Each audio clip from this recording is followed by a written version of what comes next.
Tonight on Kane's News, LA is ready for fires with the return of the Canadian Super Scooper. And Mike Garcia hosted his first in-person town hall since taking office. Finally, we see how groovy the last concert in the park was. Kane's News starts now. With news from across the Santa Clarita Valley, this is Canyons News.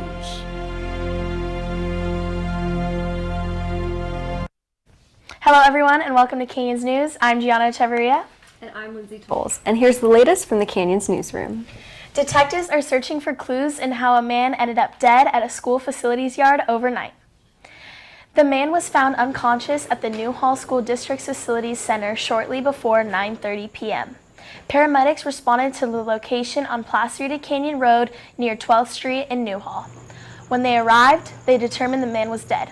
Now, investigators have not ruled out foul play, but they say it's up to the coroner's reports to determine the man's cause of death. Anyone with information is encouraged to contact the Santa Clarita Sheriff's Station. Blistering heat and low humidity have taken California by storm. Local firefighters say these conditions are concerning for communities like Santa Clarita. This morning, they announced an air arsenal which will provide much-needed support for ground crews battling intense fires. We need residents to do their part. If you live in a fire-prone area that has dry terrain and is exposed to high temperatures and fast-moving winds, please, and I beg, please, be proactive and be prepared. Amid a heightened threat of explosive wildfires, officials unveiled the fleet of aircraft tasked with saving homes this fall. The two iconic yellow and red Super Scoopers returned to Southern California on lease from Quebec, Canada. The pair can drop a total of 3,200 gallons of water on flames. They join the county's fleet of 10 helicopters, many of them already put to work in the Santa Clarita Valley this month. Last week's route fire in Castaic scorched thousands of acres of land and destroyed at least one home. Officials say this is just the beginning. Our brush is extremely susceptible to fire right now. Based on what we are expecting, we anticipate a busier than normal fire season as we exit the summer and enter the fall. Living in California means having to deal with the possible breakout of a fire. I talked with firefighters on ways to be prepared for a potential blaze. Living in California, fires are something everyone has to go through. So it's vital during this time of year to be aware and be alert. To make sure that you have a plan. So if there's a brush fire around you, or if you know that you're in an area that could be prone to brush fires, you want to be prepared. And a part of that is having everything kind of ready to go. We call like go bags. So what that's going to be is, hey, I want to have enough clothes that's going to be able to provide me for a week, few weeks, depending on what the situation might be. And then on top of that, you want to make sure that you have all that valuable information you have, your documents, your jewelry, clothes, things like that that you don't want to lose. You want to be able to have that kind of accessible and ready to go. Firefighters themselves understand that they need to be ready at all times as well. So for instance, today's not my normal shift, but knowing this is a brush station, I wanted to make sure I have that stuff ready. So even myself, I have a bag ready to go that if we get deployed out, I have things ready with me. Once called to a fire, the energy does immediately shift. Anytime you get toned out for a fire, it's definitely different. We run a lot of 911 medical aids. That's a huge aspect of our job, but it's a different feeling when you get dispatched for a fire. Huge adrenaline rush, and then when you're out there doing it, it's very rewarding at the end. And even if you aren't directly affected by fires, there's always a way to be a helping hand. There's plenty of things that are out there that you could kind of sit there and help out with, and there's donations for like the Red Cross and things like that. Your local fire departments probably have great resources too that you can look into if there's brush fires, like major incidents. It takes a lot of people to help all those people that do have to evacuate. For Canyons News, I'm Gianna Echeverria. Driving under the influence can have a sobering effect for those that use our roads daily. Andres Sosa talks to experts about the impact DUIs can have. Say we're driving down one of the roads and we see a vehicle in front of us either hitting the lines, either speeding, slowing down, tapping the brakes unnecessarily, or failing to stop at stop signs. That's some of the stuff that we look for as far as when we drive and we see under the influence. Driving under the influence has been a big problem for Santa Clarita residents, and are trying to find out ways how to stop it or at least limit it as much as possible. When we usually think about DUI arrests, we think of an 18 to 21-year-old having fun out and decide to drive. However, recently this is not the case. Because I've seen people 14 years old, 15 years old get DUIs. I've seen 60 and 70-year-olds get DUIs. It really is a broad spectrum of who it affects. CHP Public Information Officer Josh Greengard talks about his previous experiences with DUI arrestings and why he doesn't recommend anyone to be under the influence while driving. My advice is to stop right away, right? We all know these people who've gotten away with it 1, 2, 3, 4 times. But eventually you're not going to get away with it. Some people need to have a clean record for what they do. Your insurance goes through the roof when it happens. And to say you hurt someone or kill someone, you're going to have to live with that. On top of that, there's going to be civil lawsuits on top of the criminal lawsuits. Right. So it can really, really affect your life in a very, very negative way. For Canyons News, I'm Andres Sosa. Coming up next on Canyons News, we get our groove on with the last concerts in the park. And just after the break, we hear about Congressman Mike Garcia's first in-person town hall. Stay tuned. In a home fire, can your family safely escape in 2 minutes? I heard my oldest son holler for mommy, and all I could see was smoke. The boys, we never really worked with them, I guess, on telling them what to do if there's a fire. We lost our child. We lost everything. Make sure you can safely escape a fire. Practice your 2-minute drill. Test your smoke alarms monthly. Make your plan today.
Scrolling all day, time can disappear. Wanna make it count, why not volunteer? Posting pics of your food, that takes up time.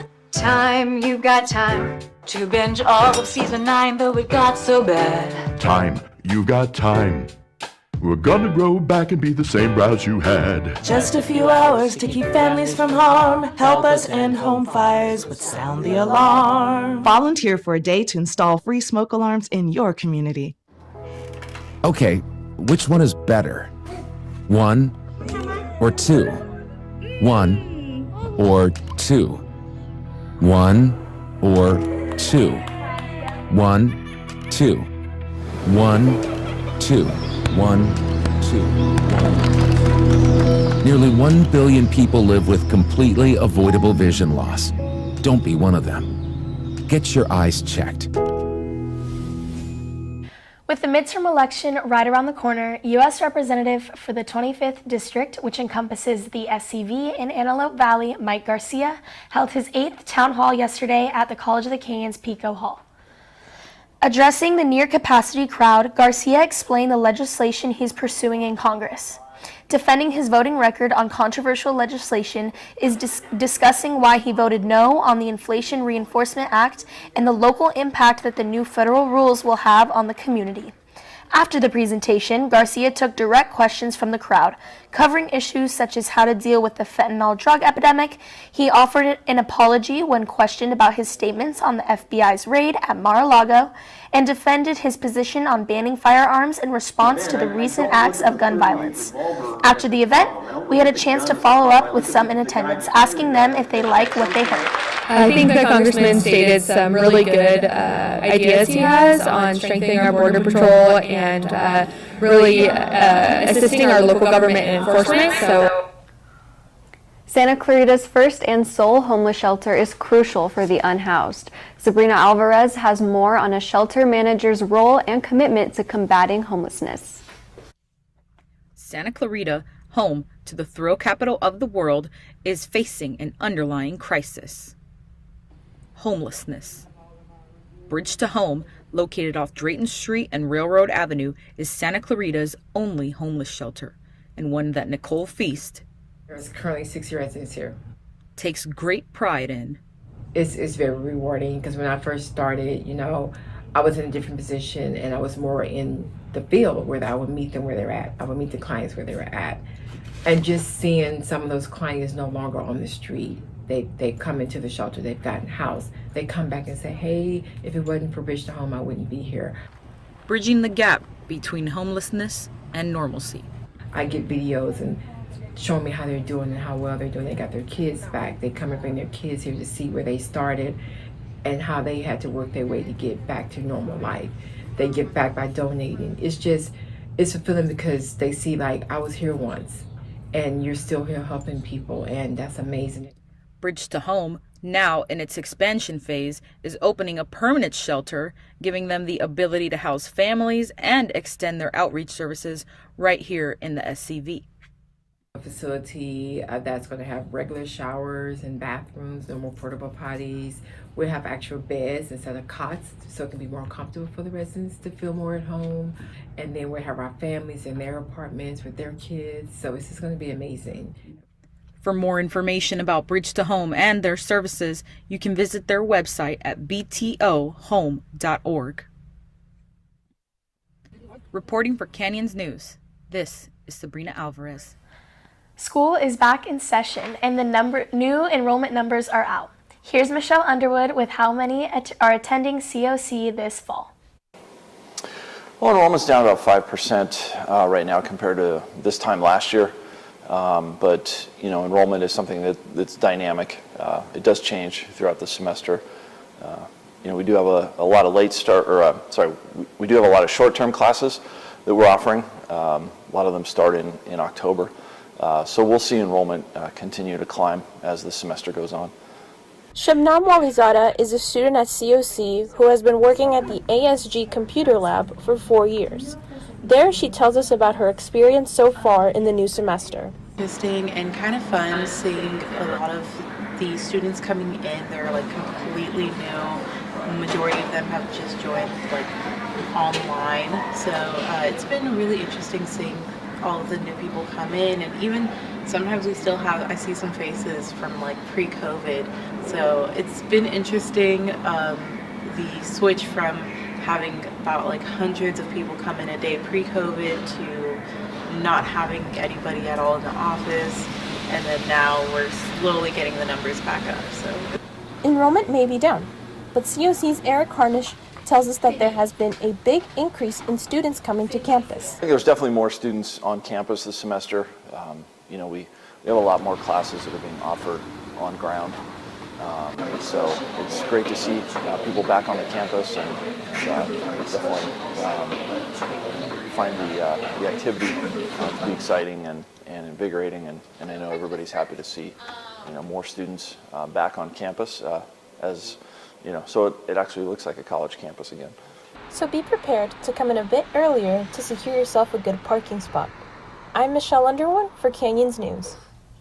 Farmers markets are still recovering from the pandemic, and one farm is doing its best to bring its products to customers. Napoleon Provins III shows us how the market is coming back. The Newhall Farmers Market has been giving opportunities to small vendors and farmers for years. And with working through the pandemic over the last 2 years, it's really been a saving grace for a lot of these businesses. One such being the Harvest Gathering Farm, owned and ran by Wendy Marchand. Ms. Marchand has been operating this business for over the last 7 years, providing the highest quality of non-soy, non-GMO, organic fed cuts of meat to her customers. And we feed them from the land. We feed them from leftover organic farmers market fruits and vegetables. We feed them organic mash, leftover from organic breweries that are local, which is a really good probiotic for them. But when the pandemic hit, she quickly adapted and benefited greatly from it. It went from crowds of people lining up around her table to those same people turning to home and online delivery options so they can still get the food they loved while cutting down on the face-to-face interactions. With this new onslaught of customers finding out about the Harvest Gathering farm through home delivery, it makes selling at farmers markets a little bit easier given their recent rise in online recognition.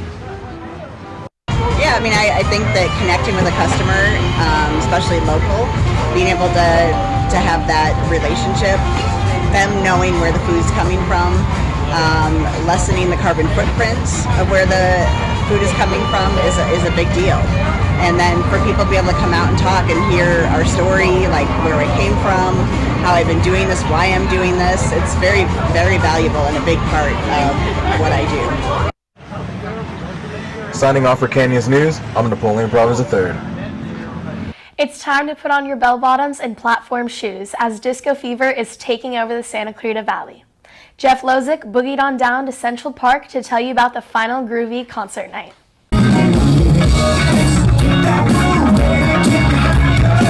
Central Park played host to a raging disco concert this past weekend as the city of Santa Clarita's summer concert series came to a groovy close. We've been really happy with how our concerts have run this season. We've had some really great turnouts for our concerts. We've also had a wide variety of performers that I think has really complemented our community.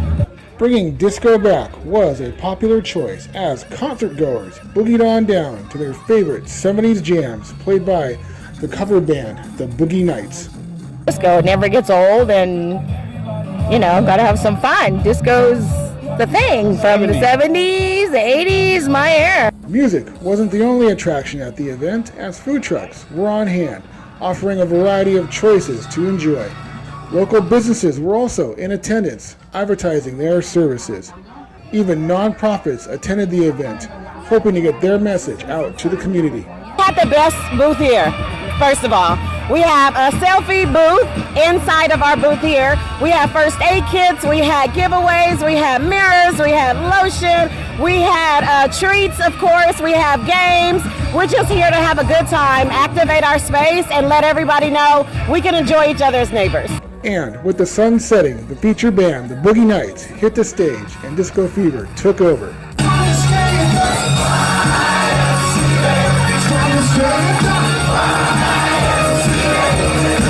Allowing the crowd to dance, sing, and hustle the night away. For Canyons News, I'm Jeff Wood. In celebration of Hispanic Heritage Month, the city of Santa Clarita aimed to enrich the culture of Mexico into SCV's smallest residents. I went down to Canyon Country's community center to get the views of the public's eyes.